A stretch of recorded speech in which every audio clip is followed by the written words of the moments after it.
Hello, Lakewood. I am currently on my way to Oklahoma City for a hospital visit. Don't worry, I'm in a parking lot right now.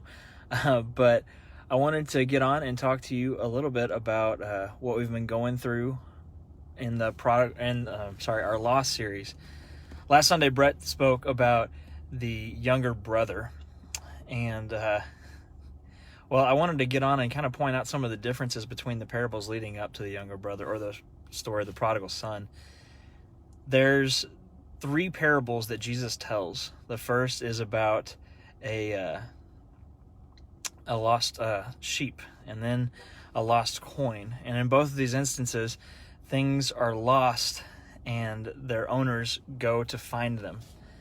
And then we hear a story, because the first two are really reactions that are natural reactions. When you lose something, you seek it out, you find it. But then he tells a story of a father who reacts in a completely unnatural way when his son tells him that he basically wishes that his dad was dead. It was completely within the father's rights to publicly shame his son, to even get to the point of a public stoning of his son. But he doesn't do that. He separates his wealth between his sons, and the younger son goes and just spends all of it on wild living. The thing that hit me about these three parables is, one, we know that they're aimed at the Pharisees. We see that is the reaction. It's the Pharisees' reaction to how Jesus is eating with sinners that causes them to that causes Jesus to tell the story. But in both of the first two parables, we see the person who lost these things go and seek that.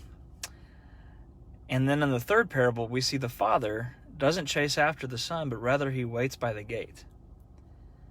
And I find that interesting, mainly because in the first instance, the sheep, it wanders away. Out of its own ignorance, it wandered away. And the shepherd goes and finds it. And the coin, it was lost because of neglect. It was just lost. But she goes and she finds it. And the last one, the son makes a willing rebellion against his father. And the father waits. He waits for the son to be broken. But then the son comes back and he has this great 4-part apology. And the father sees him from a long way off and runs to meet him. It shows us the importance of, one, turning back and coming back home. But the other importance is that sometimes God will allow us to be broken, and then he will come and get us. Not only that, but when you see all the different parables that happen right there, especially with the parable of the lost son, that the father is the one that brings the son back into the family. So it's important to realize that we are to be broken before God.